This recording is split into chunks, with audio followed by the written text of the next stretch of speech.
President Trump's agenda as we wait for people to come out from the state attorney general's office in the state of Washington and also potentially the Department of Justice. It's not clear if the DOJ lawyer that was in the courtroom arguing will come out too. We'll probably hear from the AG's office in the state of Washington because they have won this first round. And I say it's a first round of many because, as you mentioned, this is likely heading for an appeals court. But this brings us back to the entire conversation about actually making a change to birthright citizenship. It's in the 14th Amendment. The 14th Amendment is from 1868, 3 years after the Civil War ended, during a period of Reconstruction. And as you mentioned, those 6 words, that's what the Justice Department is hanging on right now.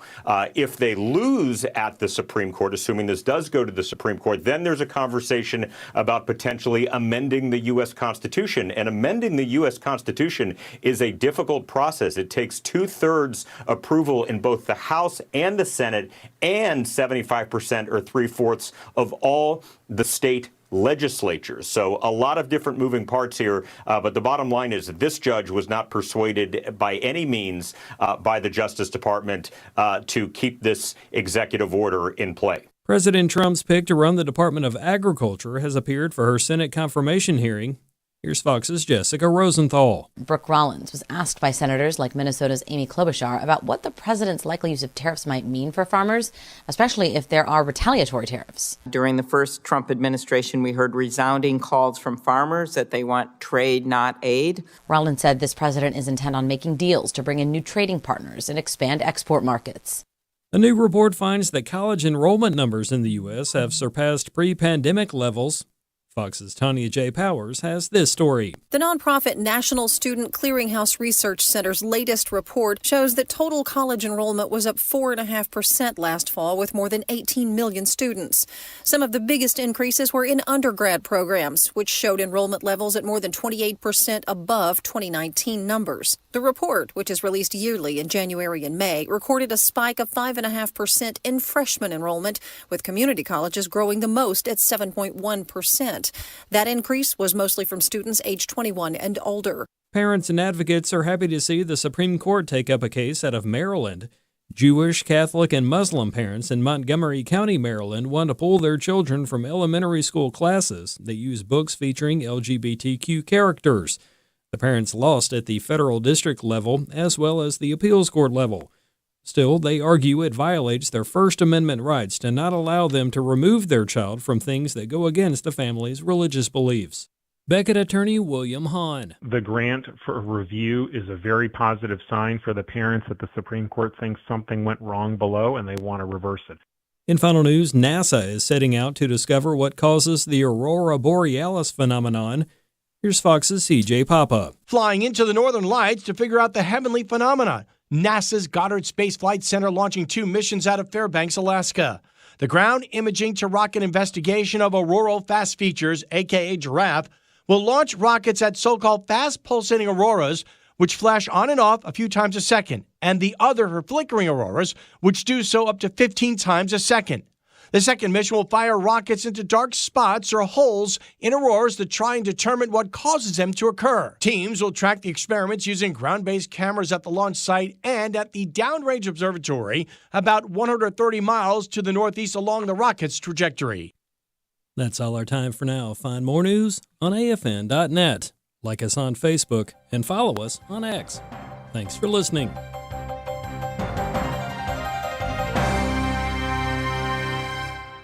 Thoughts of the child you were carrying keep pouring over in your mind. A deep, unrelenting sadness overshadows your days, and you wonder if you will ever feel whole again. There is hope and healing from a reproductive loss. Call the International Helpline, 866-482-LIFE, and talk with someone who has been where you are. Your call is confidential, and we will help you find healing. 866-482-LIFE.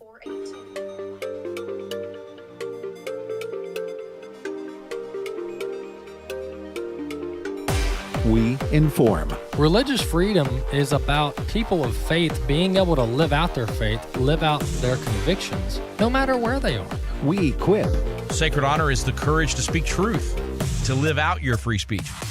we also rejoice in our sufferings because we know that suffering produces perseverance, perseverance, character, and character, hope. This is At the Core on American Family Radio. Welcome to the intersection of faith and culture. Well, yeah, I usually say that on Wall Builders, but at the core is the same thing. I mean, that's what Walker and I are always talking about. How does our faith impact the culture, and what can we do about it? Listen, there's what can we do about the culture that has been running off the rails for decades and decades? Well, brothers and sisters, I'm telling you, there's a great comeback happening right now, and it's we're essentially watching the beginning stages of what William Wilberforce called for when he not only fought to end slavery. He said, "I've been called to make being good fashionable again." He called it a restoration of manners, restoration of morals, essentially teaching people to once again treat others the way they want to be treated. And that restoration is happening in America. There's a sense of justice that has been so violated, so egregiously destroyed over the last 4 years that people are crying out for justice. They're crying out for a restoration of right and wrong, a restoration of a value system that you can believe in, that you can stand on, that you can teach your kids and feel good about it.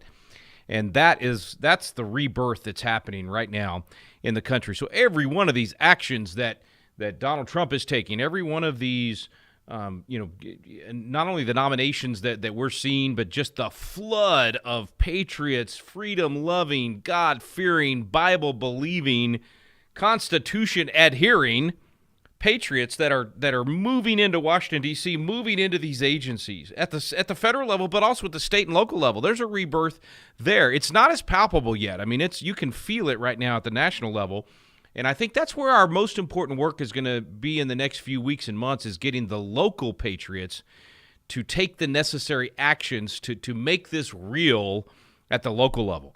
We can feel it at the national level right now, obviously with the inauguration and all the emphasis on the executive orders of President Trump this week, and the agencies, the federal agencies, just an about face in a 48-hour period where, for instance, at the Justice Department, what has been the Injustice Department for the last 4 years, now a complete shift with very, very specific orders and direction from the president to stop the persecution of the political opponents of Joe Biden and to immediately halt so much of the evil that has taken place. Now, a lot is falling through the cracks because this is a massive, massive shift. There's no doubt this is a think of the big ship. When you turn a big ship, it takes a long time. And I mean to tell you, Donald Trump has just, to use the lies about him from last January 6th, he has in fact grabbed the wheel at this point of a massive ship, and he has jerked that sucker to the right, and a lot of people are getting seasick. And so the left is certainly seasick, but much of the ship is turning very quickly from the top down. And then, of course, there's a lot of stuff being falling through the cracks, and then we've really got to make this thing happen at the local level to make it lasting. So here's what I mean by all that. When I say things are falling through the cracks, for instance, one of the things that if you're a longtime listener here to At the Core, I'm very, very passionate about a restoration of justice. There's as an attorney myself, as someone that loves the Constitution, that loves the rule of law, that tears up every time I hear America the Beautiful and that line, liberty in law. Someone that grew up on the Superman comic books, truth, justice, and the American way, a Captain America world, in the 1980s when you had the Civil War series in the comic book, and Spider-Man comes to Captain America and says, "What do you do when even those that you're trying to protect turn on you?" And how do you deal with a media that's after you? I mean, all these things. This is 1980s comic books, and Captain America's response was, when the whole world tells you that something wrong is something right. And the media, the politicians, all of it. When all of those people are telling you something's wrong, that something wrong is right, and they're telling you to move, your job, he said, is to, quote, plant yourself by the river of truth and say, no, you move. I love that line from Captain America. It's something that I teach at Patriot Academy. I share it with the kids and say, look, Captain America got it right all those years ago. It's almost 40 years ago when that comic book came out. And, of course, Marvel and DC and all the rest went woke, and so many things that happened in the last few years that it felt like we were losing the country. It felt like every single area of the country had gone woke, and that this nonsense of cultural Marxism had won the day. And we stood our ground and we said, no, you move. We refused to buy into it. We refused to give in. We refused to play the game. And I tell you, folks, I'm pinching myself because it is remarkable how quickly this thing is turning around. For sure in the red areas. Now there's going to be a program tomorrow on Wall Builders. We call it Good News Friday. We do that on the Wall Builders radio show every week on a Friday. We just kind of cram in as much good news as we can of all the victories that have taken place. Well, you can imagine right now with so much shifting so fast, there's way more good news stories than we can possibly cover. But we pre-recorded our good news program for tomorrow, and Tim Barton pointed something out to me that I would share with you this afternoon. He was, because I made the point, I was like, man, this is shifting so fast. Have you ever seen anything like this cultural Marxist DEI nonsense? This whole just racist idea that we're going to judge people by the color of their skin instead of the content of their character. Have you seen anything take such a hold in a culture and then be reversed so quickly? And Tim made a very important point. He said, well, Rick, it is happening. The reversal's happening, but he said it's really only happening in the red states so far. It hasn't happened nationally. California hasn't given up on DEI. These blue crazy states have not given up. Now, there's millions of patriots in those states that now they are fighting tooth and nail to get the same victories that we're seeing happen almost overnight in the federal agencies. Leadership matters. And so now that you've got a leader at the federal level that is willing to take on these fights, not just, shy away from the tough ones. I mean, to say male and female right from the start of his administration, that's a great signal that he's going to take on these tough fights. So that's all very, very good. But what I mean by falling through the cracks is, so take this J6 thing. As I said, I'm very passionate about this whole idea of justice and the manipulation and absolute evil that took place in our justice system over the last 4 years. There were so many examples. I mean, we could spend all day just talking about how they took so many of these J6 defendants and they lied. They flat out lied about what actually took place, and they took a lot of these people, like a Colton McCoy. Yeah, I'm an old UT fan. I admit it. Colton Maccabee, this police officer that was their J6 and a patriot and a MAGA guy, and all he did was try to help a police that was on the ground, actually being pulled down the steps by some other people there. He tried to help this. He did help this police officer. It kept him from getting hurt any worse than he was. And then the police officer acknowledged the fact that he had helped him, and another police officer acknowledged it and said, we know you're helping us, and thank you. Actually thanked Colton Maccabee for what he had done that day. And yet this DOJ, this Department of Injustice, went after Colton Maccabee with a vengeance, lied about him to these scam, sham juries in Washington, D.C., said he assaulted a police officer rather than the fact that he actually was helping a police officer. Anyway, Colton got 7 years, and he's out now. He got out last night, or night before last. I'm going to actually have him on Flashpoint tonight and in my show, The Tavern, soon. But those types of injustices happened over and over and over again. Rebecca Lavrance, the praying grandma who we've had on the program several times, I mean, the stories just go on and on and on.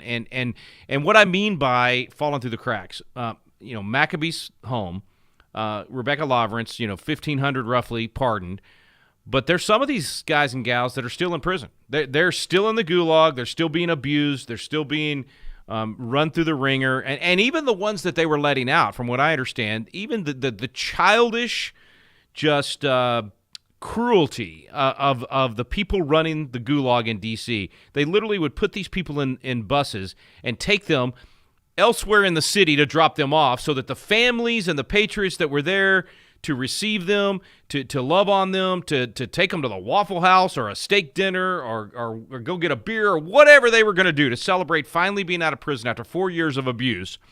They took them somewhere else in the city and dropped them off so that these families could not greet their loved ones. These patriots could not welcome these people that were getting out of prison. Just absolutely awful, evil activities by these people. So I am just still very upset about the injustice and the people that did this, and I believe justice will only truly have come when those people are locked up, when they are prosecuted for the evils that they did. But the people that are falling through the cracks, that are still in the gulag, those are the ones that we've now got to put the pressure on the prison system to let these people out. So Jeremy Brown is one of those. You guys have heard me talk about him throughout this thing. He's a guy that did not even go in to the Capitol. He absolutely did not have anything to do with the violence or any of those things. This is a spec ops veteran and a patriot. And the reason they went after him is because he refused to be an informant for the FBI. They tried to get him to be an informant. He said no, and so they of course did everything they could to destroy his life. Well, he's still in prison, and they're moving him around, and you're going to hear all kinds of stuff about this. We're going to be pushing hard to get him out. Do not leave Jeremy behind. You can follow me on Twitter, and we'll try to, or X, and we'll try to keep you up on that. But in his case, he ended up with two different cases, his J6 case, and then because of the framing that they did, they absolutely framed this guy. And I've done a whole story on this, but just to reiterate very quickly, what they did was when they raided his house, and remember, he's a spec ops guy, okay? So he's special forces, and apparently they found a hand grenade somewhere on his property. They claim it was found in the RV that he had at D.C. It was all after the fact, so there's zero evidence. They can't even find his fingerprints on it. I mean, there's a whole lot to it. It's a very obvious, in my opinion, setup and a framing. And so they convicted him in Florida on unrelated, supposedly unrelated, but all tied to J6 for his possession of this hand grenade. And the media made it sound like they literally say, explosive-laden RV, like he's got bomb material, wrapped underneath this thing, ready to blow it. It's such a bogus lie, absolute lie. Anyway, Jeremy, because of these, separate charges, supposedly, that's what the injustice folks are saying, but it all stems from the investigation. So another person you can follow is Laura Logan. She's been following his case closely. We're going to be working really hard to make sure that Jeremy is not left behind. Another example would be Olivia Pollack. She's still in the D.C. gulag as of right now. We'll be watching closely. Hopefully she's going to be released today. Her brother was released. She has not been released yet. I believe that is the case. Now, I'm trying to get her parents to call in this afternoon, so we'll see if we can get them on the program and get an update. And listen, I'm going to close out this segment by saying, hey, I have been unapologetic calling balls and strikes about this whole thing from the beginning. I said from the very beginning, if you hit a cop, if you broke windows, if you did violence, then you deserve prosecution. But the question is, equal justice under the law, how much time is enough time, even if you were one of the ones that pushed a cop or removed a barrier or broke a window or whatever. Even if you did the worst of the worst that day, how much is the proper amount of abuse for you? And that's where I finally came down on the side of every single one of the J6ers at this point needs to be released. Because even if you did some of the worst stuff that happened that day, 4 years in the gulag, even 2 years in the gulag is enough in terms of equal justice. Because all the folks that burned down cities in 2020, they didn't do that much time. Most of them were not even prosecuted at all. So in this environment, under the abuse of the Department of Justice and under all of those things that happened, Donald Trump did the right thing in pardoning all 1,500. Now we have to make sure that those who had separate charges, like the Pollacks and others, that they also get released and that there's a fresh start for all of these people. It's time to have a fresh start for the ones that have already paid the price. Now, I also believe there needs to be a new start for the ones that were the perpetrators of the persecution through the DOJ. They need to go to jail now. There needs to be a new chapter in their life, and it needs to be behind bars. Stay with me, folks. I'm Rick Green, America's Constitution Coach. You're listening to At the Core with Walker Wildman and Rick Green.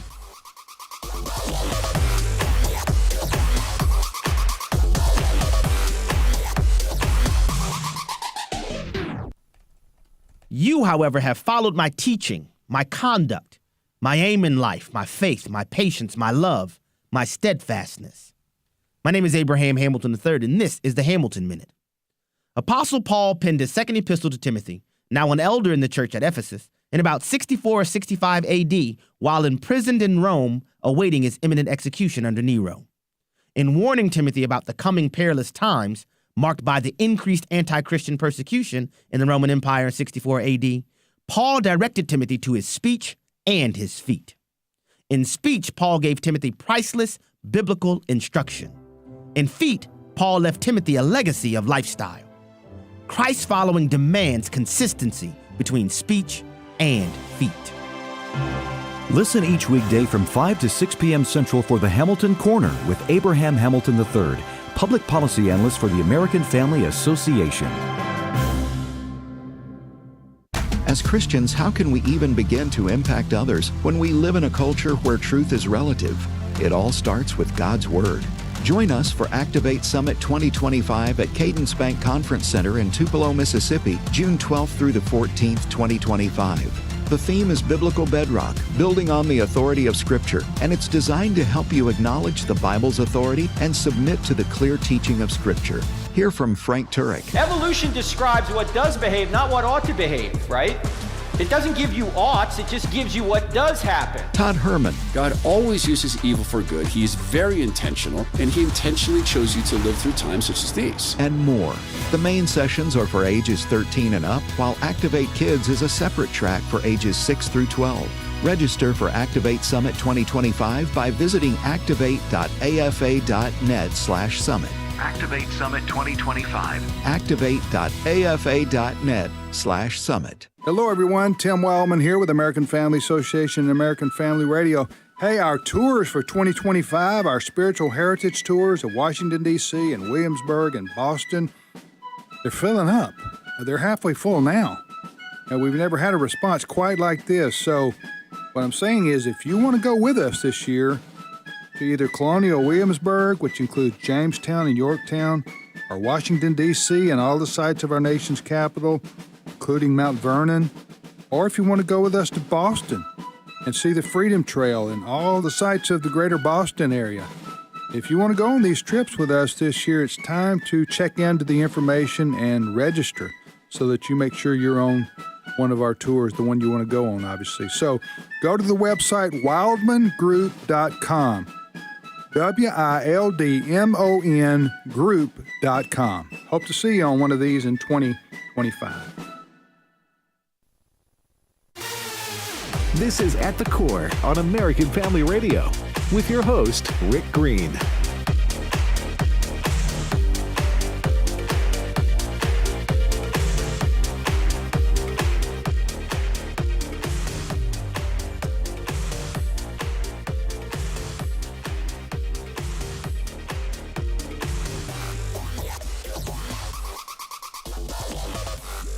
All right, welcome back to At the Core with Walker Wildman and Rick Green. I'm Rick Green, America's Constitution coach. And trying to deal with my headphones, you know? I got to be able to hear, too, folks. I can't just talk all the time. My wife keeps telling me that. She's like, you talk a lot. Would you listen? Just once in a while, listen. I'm trying, folks. I'm trying to get better at listening. You know, it's kind of part of that restoring civil discourse in this country. Can't just talk all the time like I do, so got to listen as well. Anyway, so listen, I am very excited that so many of these J6 defendants are now home, that they're with their loved ones. I loved watching the videos, and when I said Waffle House, I meant that. There was a bunch of these guys, they literally went to Waffle House as soon as they got out and said, I know it sounds weird, but I've been missing me some good Waffle House food. Others went out for steak or whatever, but praise God that this day has finally come, that joy has come in the morning, that the national nightmare of the evil. It wasn't just opposing, political views. These people were evil Marxists that had the control of the apparatus of our entire federal government, and it's going to take time to root them out. It's going to take time to truly have a revolution. We're very much in that moment, and I think I mentioned this Tuesday, but we're basically in 1781. We won the battle at Yorktown. It's going to take another 2 years to get the peace treaty, 10 years from that point of winning at Yorktown to actually have the Constitution and the Bill of Rights in place. I think that's where we are. I think we're at 1781. We've won the main battle, and now we've got to do the hard work, the heavy lifting of making it last by enshrining it into our institutions. It's almost like, I mean, we're literally rebuilding liberty. So we're rebuilding the institutions. We're rebuilding what the Founding Fathers put in place because, unfortunately, the left was so effective at tearing it down. I mean, they did. They tore down the institutions that had been so great. They totally destroyed our education system, made it in their image. They took all of what our founders put in place, what Webster and so many of these others that knew that you needed biblical wisdom to have a country that was going to last in freedom, that you could not have the ability for people to be self-governed and it last without them having the biblical foundation so that they would self-govern in a way that they didn't destroy their neighbors or themselves. And so the founders knew that, so that's why they had an education system. The whole point of education is to have informed citizens that understand what it takes to make freedom last. And so when the left and the Marxists began this hostile takeover of our education system, 80 to 100 years ago they started, and they really got a foothold in the 60s and 70s. And then by the 80s and 90s, they had enough people in those institutions to totally remake them and totally radically transform the nation by radically transforming the education system. It took multiple generations for them to accomplish that. And we saw the real zenith of it in the last 4 years where they took to the streets and lied about who we are as America. And the youth really believed they were championing a good cause when, in fact, they were championing Marxism and racism and division in our country. They got control of the federal government completely over the last 4 years and were able to perpetrate all of this evil through the Department of Injustice, through the education system, through the environmental wackos, through the regulation and the shutdown of the free enterprise. I mean, all of it. All of that was success for the Marxists. And that is not going to be turned around overnight. Now, the beginning of it took place this week. All of these executive orders that President Trump put in place, they're essentially reversing. I mean, remember the first one he signed reversed some nearly 80 executive orders of Joe Biden. So much of the Marxism was put into place through executive orders and therefore was able to be reversed immediately through executive order by Donald Trump. But then it takes time for even that executive order to be implemented in the halls of these fourth branch bureaucracies that are in, where these leftists have entrenched themselves. This is where the whole civil service thing is an issue that for the first time maybe in history there will be a real attempt to dismantle that. And what I mean by that is you've got these absurd federal laws that say you can't fire a federal employee. And they were supposedly done to protect these people from political firings. Well, you know what? If you work for the government, political firings ought to be allowed. Because when you come into the government, you typically are coming in there with some sort of political bias, being hired by someone that got elected and appointed into that agency to implement a particular philosophy. I mean, that's what elections are about. You elect a philosophy to come in and take over the government and then implement that philosophy. Well, a lot of people end up getting hired based on that philosophy, and then they stick around. And so they keep implementing that philosophy, even if the country changes its mind and elects someone else with a different philosophy, which is what just happened. So I think you ought to be able to fire every one of these people. In fact, Mike Lee said that this week as well. Said what should Donald Trump's who should he fire first? He said everyone in the executive branch, which means all of those agencies, all of these fourth branch dictators that have been making law on their own, had their own court systems. I mean, it was a complete and utter tyrannical nightmare, and still is. It's going to take time to dismantle all of that. So that part is, when I talk about falling through the cracks, that's not falling through the cracks. That's just literally the hard work it's going to take over time to implement these, sweeping changes that Donald Trump is attempting to do. But the falling through the cracks part of the people that are being left behind, like Jeremy Brown and Olivia Pollack. Those are the ones that you've got to make sure we've got to just keep the heat on, folks. It's a critical moment because the momentum is so high, and if we don't make sure that these people aren't left behind, all of a sudden it's going to be February, and then March, and then April, and then May, and everybody's attention is going to be moved to some other area of the culture. And unfortunately, the masses are like what was that fish in that Finding Nemo, the friend that would forget, every second, Dory or Dora or whatever that fish's name was. Dory, thank you, Bobby. So that's unfortunately how we tend to act as the public too often. There's a hot item, everybody's paying attention to it, we're all celebrating the victory, and then we're going to be on to something else in a couple of months. And that's why I'm going to be talking about this a lot until we get every single one of these folks back home to their families.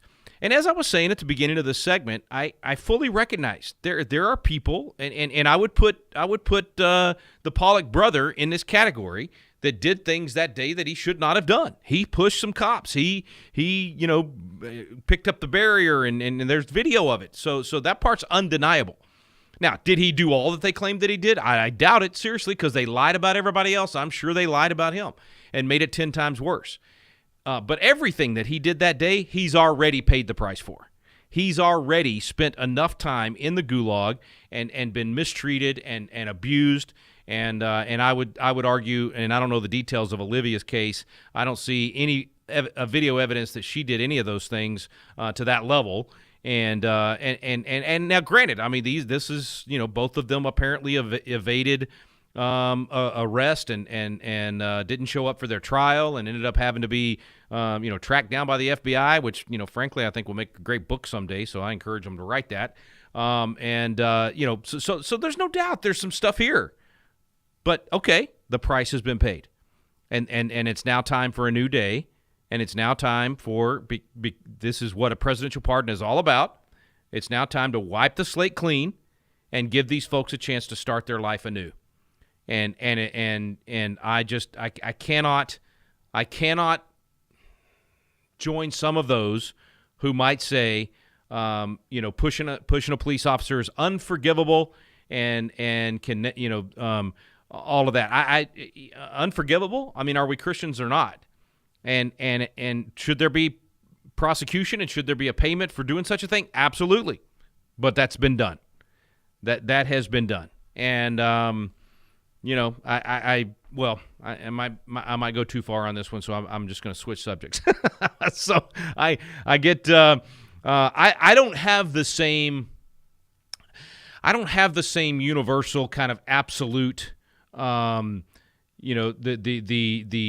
government or the police officer or whoever is always right that I used to have. Not that I said they were always right, because there's always bad cops, just like in any other industry or any other profession.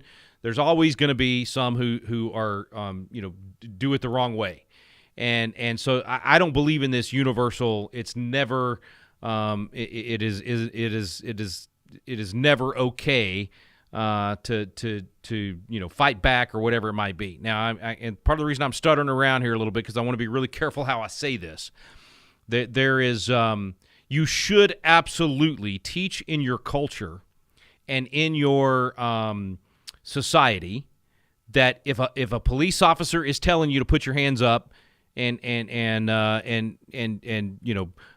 put your hands behind your back or whatever it might be, that should absolutely be the case. I mean, this is why that when I had my run-in with the police department in Pittsburgh a few weeks back and got the perp walk down the middle of the highway and handcuffed in the middle of the highway while the both sides were shut down.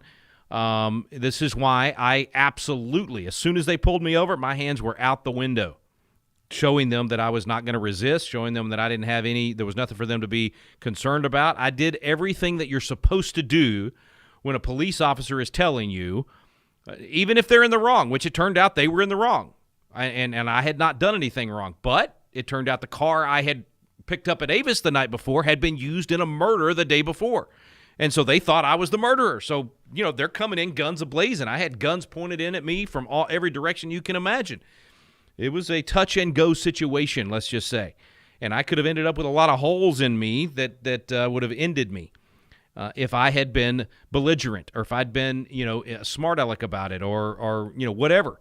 And so it is absolutely true that it should permeate the culture that you teach people to obey what an officer is saying, and don't fight the police officers. You fight in court. So if they're wrong in what they do, and they violate your civil rights or whatever the argument's going to be, there will be a time to fight that fight. But it is not the time to do that. In my situation, for instance, whenever I'm being pulled over or whenever they're giving me the orders to walk backwards and do all that kind of stuff, you obey those commands and you work the rest out later, which is exactly what we did. And they applauded me and thanked me for doing everything right, and I thanked them for being very professional, and they did everything right in the takedown. And I don't know if they ever caught the actual murderer or not, but I know I still made my flight that afternoon out of Pittsburgh. Not so sure I'm going to accept a Dodge Challenger whenever they give me the free upgrade at Avis anymore. But I do love driving a Dodge Challenger, though. And so anyway, all that to say, so these folks that fought against the cops that day, I understand why Sheriff Grady and that's the sheriff in the county where the Pollocks and these other folks live has said he disagrees with Donald Trump pardoning the ones that fought back against the police officers that day. I understand his perspective on that and why he's saying that and why he wants to keep the the mindset of making sure that we never encourage people to fight against the cops. Totally agree with that. However, in this situation, those people that did that day, whether it was because they got hot-headed, because they responded to being hit in the face with a projectile from a police officer's, shooting the gas and all the things that they did that day, whatever the reasons that things got out of control that day, the whole thing stinks to high heaven. The whole thing smells of a setup. The whole thing smells of a baited 1933 Rostock fire situation so that the Democrats could demonize patriots for the last 4 years, persecute, and try to silence us. That's what they were after. And had they accomplished what they were after, you would not hear my voice right now. Had they accomplished what they were actually after, American Family Radio probably wouldn't exist as of right now. You wouldn't have most of the conservative, Christian, certainly patriotic talk radio that's out there right now. That's what they were after. They were after silencing anyone that would speak up against the left.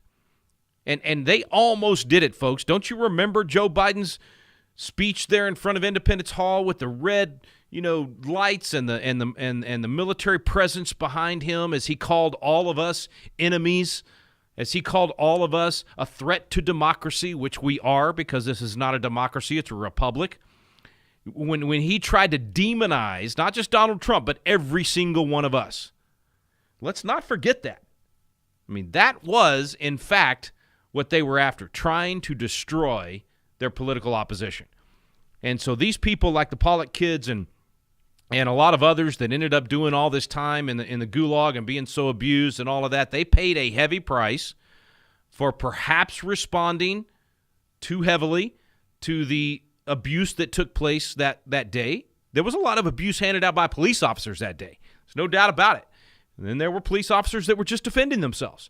And there were J6ers that were just defending themselves and J6ers that instigated things. In a world of actual justice, those 44,000 hours of footage would have been absolutely micromanaged, broken apart second by second, millisecond by millisecond, and there would have only been prosecution of the people that deserved prosecution that day, and those people would have got a fair sentence, and then we would move on. But that's not what happened. The Department of Justice lied over and over and over again about what happened that day. They abused people over and over and over again. They continue to abuse them even as of today on Thursday, 2 days or 3 days after the pardons were given. And so that's why I don't want to hear any of this nonsense about, yeah, but he pushed a cop, or yeah, but they hit a cop, or yeah, but they did this. I don't care at this point. At this point, every single one of them, it should be a new day. It should be a fresh day, and every single one of those Department of Justice attorneys and every one of the people that lied, now they need to be prosecuted. It's time for the tables to turn. Now, I'm not talking about vengeance, although it is the state's job to bring justice. So this is not vengeance. Vengeance is mine, saith the Lord. Absolutely. And who does the Lord use? The government does not bear the sword in vain. So it is their job now to go after the people that lied and persecuted. All right. We'll be back in a moment. I'm Rick Green, America's Constitution Coach. You're listening to At the Core.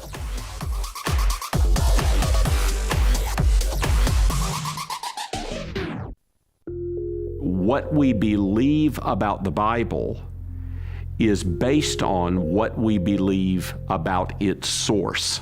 The God Who Speaks, the award-winning documentary from the American Family Association, is now available in a special limited edition DVD set.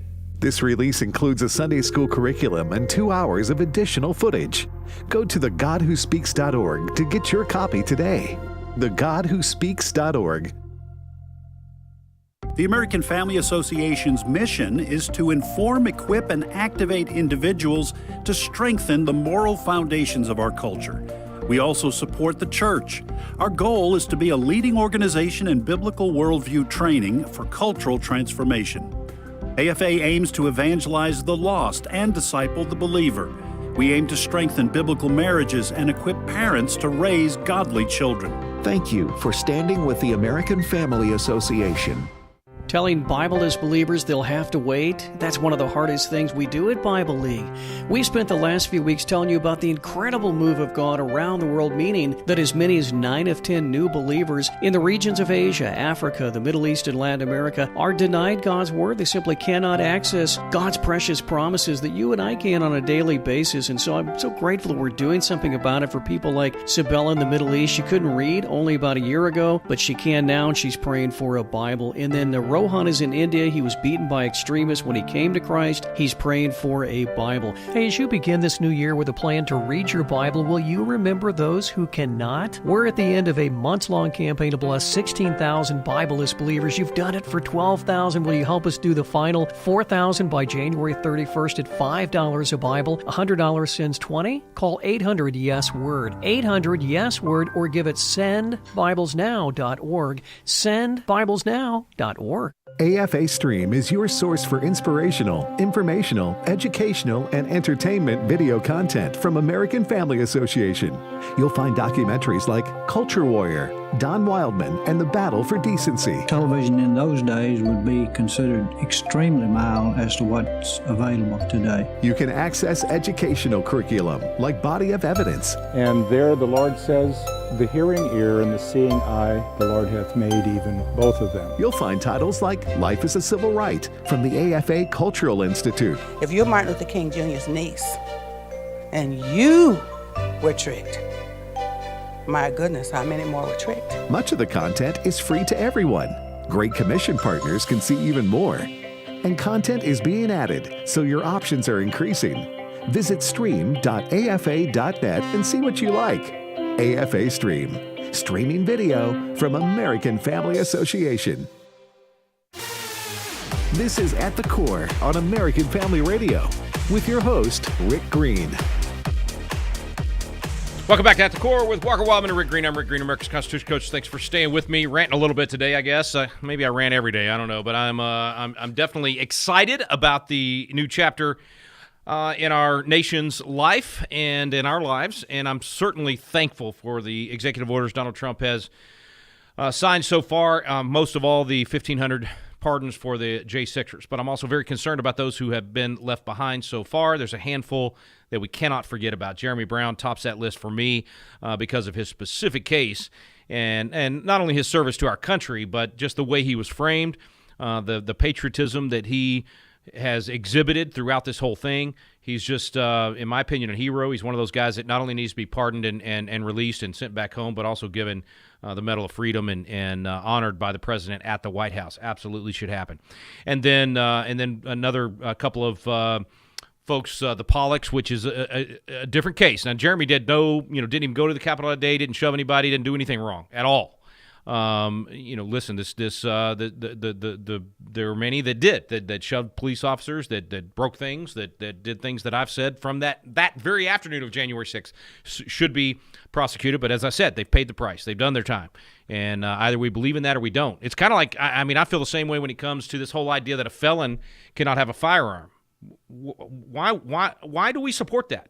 If you've paid your price to society, you're paid your dues to society, if you did your time, when you come home, your Second Amendment rights should be restored. Your voting rights should be restored. So I don't support this idea of no voting, no firearms for felons. I know there's supposed to be a price, but the price is paid while you're in prison. When you get home, you ought to be able to enjoy those things and be able to protect yourself. And anyway, so I guess I'm just I believe in a balance of justice and mercy, and that justice does not mean that you are unfairly prosecuted and persecuted for the rest of your life because of a mistake that you make at some point in your life. And I guess part of that comes from the fact that I know I am thankful for a Redeemer, and I am thankful for forgiveness, and I am thankful that our Lord and Savior did not say that sin you committed over here or over there, or one of the many sins you committed, for that one we're never going to forgive you. That one, I mean, my goodness, folks, come on. King David, murderer and adulterer. Moses, a murderer. You go through the list of the Hall of Fame, Faith Hall of Fame, and it's all a bunch of scumbags if we're going to, stick to the definition that you're defined by any action that you committed at any point in your life. We're all scumbags in that case. Either we believe in forgiveness or we don't. Either we believe in the idea of paying your dues and then being done. Now, there's some crimes that people commit that we ought to lock them up, throw away the key. There's some crimes that they commit that ought to be put on, not just put on death row for 30 years. They ought to be put to death. I'm absolutely a supporter of all of those things. But once you pay whatever that price is, you're done, and you should be able to move on with your life. All right, you may not agree with me. I'm certainly welcome to civil discourse. So 888-589-8840. That's 888-589-8840. 8840. I welcome your comments, questions, and insults, and opposition, whatever you got. You may support what I'm saying. You may be opposed to it. I'd be glad to hear you out, and we'll talk about it. I'm hoping we get a lot more about of that kind of civil discourse. I'm hoping that even Donald Trump's attitude, watch him in these press conferences already and these pressers, and, he doesn't, even with the resolve that he has, which is amazing, by the way. I love just watching his face coming out of the inauguration. Just incredible. But even with that resolve, he still has the conversation. He still welcomes dissent. Now, he doesn't waver, but he's open to being, convinced otherwise. And that's what civil discourse is all about. I love having conversations with people that disagree with me, that are on the exact opposite side of the issue from me, and give them a chance to change my mind. And hopefully I change their mind. All right, well, a couple of headlines real quick, and then we'll hit the phones. But love the fact that the Laken Riley Act has passed, and it looks like it will be the first bill that Donald Trump signs. Again, it's an example of the end to the insanity, an example, as Donald Trump said, of the return of common sense. This whole issue of the border and this whole idea from the left, these Marxist evil scumbags that ran our government for the last 4 years, that purposefully opened our border and allowed these thugs to come into our nation, these MS-13 gang members, the cartel members, the terrorists from the Middle East, the Chinese operatives. I mean, all of it. They allowed all of that to happen to the tune of millions of people. And they purposely allowed this chaos to happen in our country. And innocent people have been killed, raped. I mean, the murder, the mayhem that they allowed to take place, it's just unconscionable. It's hard to even comprehend. If you don't understand total depravity, then you cannot comprehend in any way, shape, or form why leaders of a country and appointed leaders of agencies would cheer for this stuff and allow for this stuff, would actually sue the state of Texas to prevent us from preventing the murder and mayhem. That's total depravity right there, folks. If you didn't believe in it before, you ought to believe in it after these last 4 years. So this evil that they've allowed to be perpetrated, part of how one of the steps in stopping it, I mean, honestly, the Laken Riley Act is just common sense that that should have been 435-0 in the House and 100-0 in the Senate. But at least it got passed. At least we have victory here. And the president's going to be able to sign this thing. It would give a little bit of teeth to our law enforcement agencies to be able to detain these scumbags that come in here and commit all kinds of crimes against the people of America. And thankfully, thank the good Lord that even with this narrow margin in the House, it would have never come to the floor if the Republicans didn't have the narrow margin.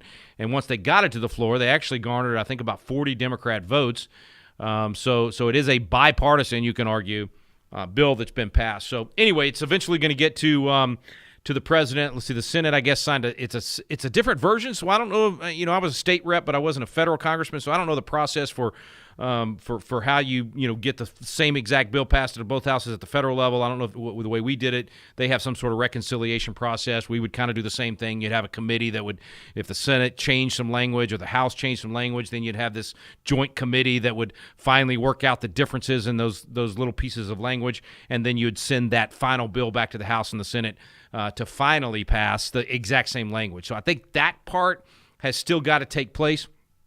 No, I take that back. I'm sorry. The Senate actually did their changes, and then the House approved those changes, I guess, yesterday. And so that's what has finally been passed. So now it does go to the president for his signature, and it'll be the first law that he signed. So here's the numbers. I finally found it. Here we go. The House passed it 263 to 156, and then the Senate had passed 64 to 35. So that means you have 156 Democrats in the House and 35 Democrats in the Senate that are just fine with MS-13 gang members and terrorists and others, committing mayhem on the streets of our country and not being able to be detained by our law enforcement. That's the kind of scumbags you have still in Congress. And I know my language is strong today, folks. I guess I'm just, I don't know. I'm at that point where we've got to press the gas. We've got to take back ground. This is no time for mamsy-pamsy, wimpy Christianity.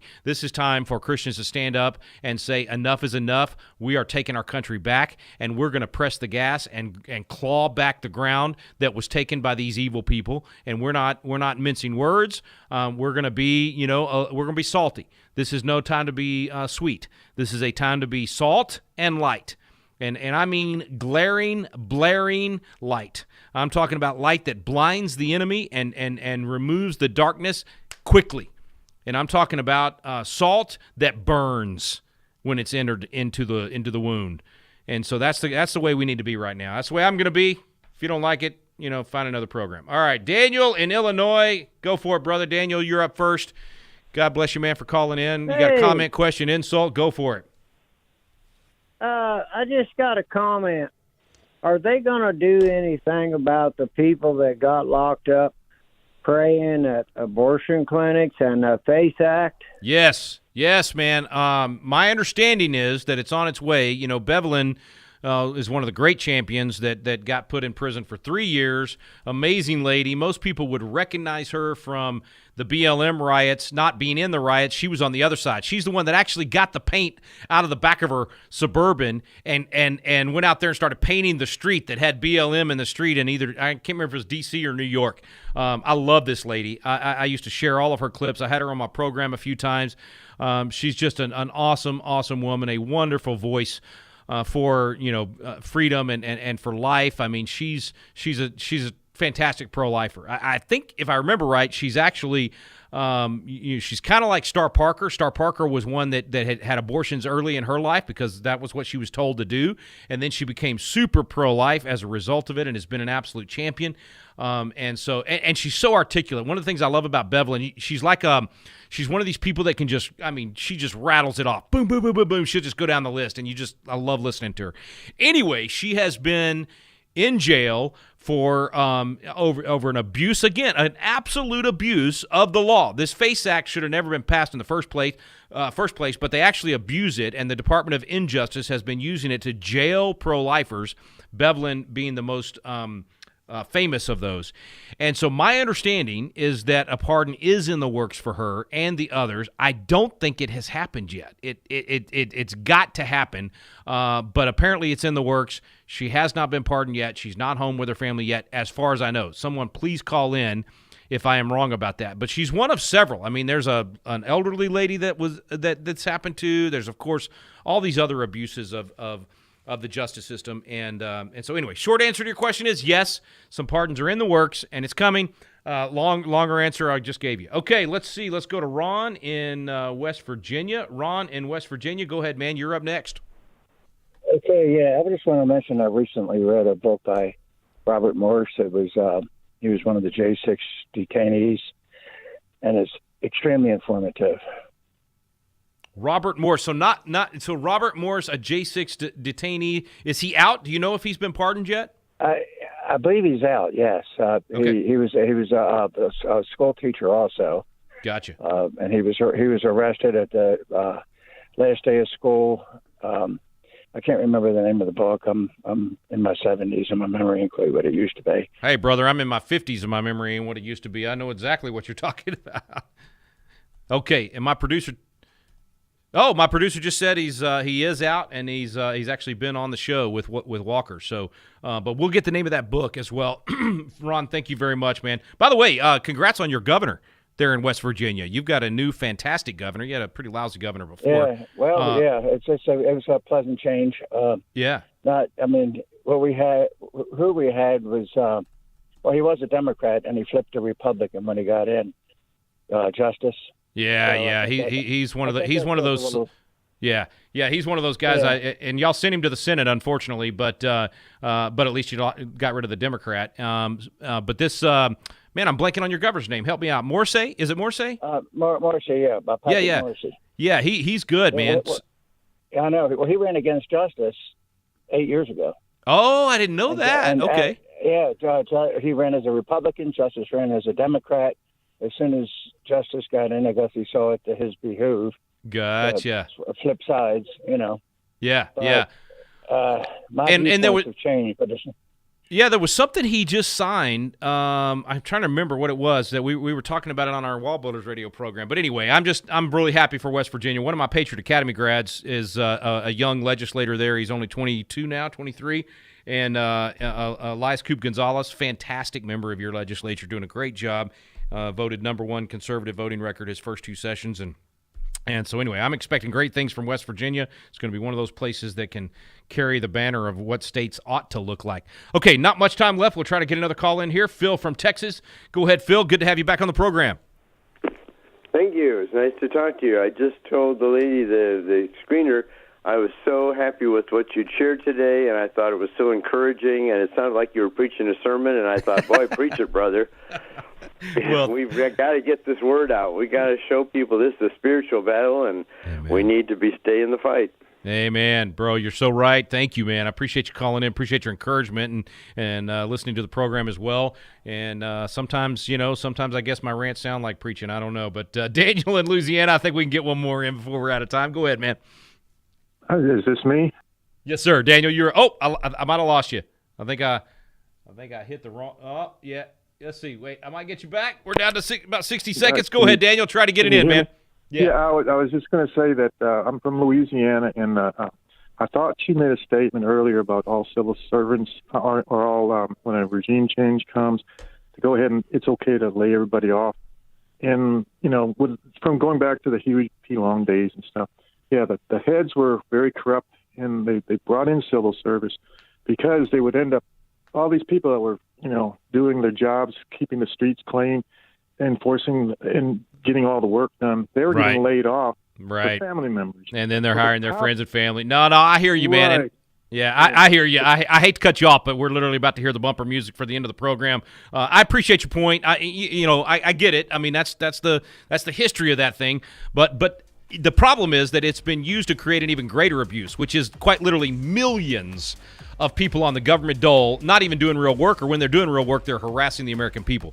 So, extreme times, extreme measures, I think you fire all of them and start over. And if they're good and they can prove it, then they can come back and get hired back. But we're just at one of those points in history where a complete regime change has got to take place.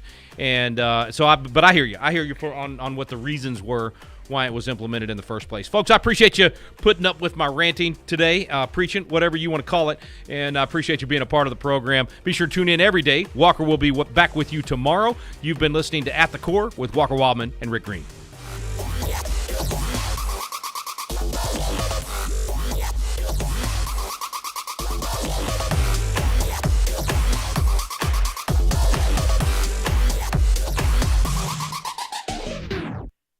The views and opinions expressed in this broadcast may not necessarily reflect those of the American Family Association or American Family Radio.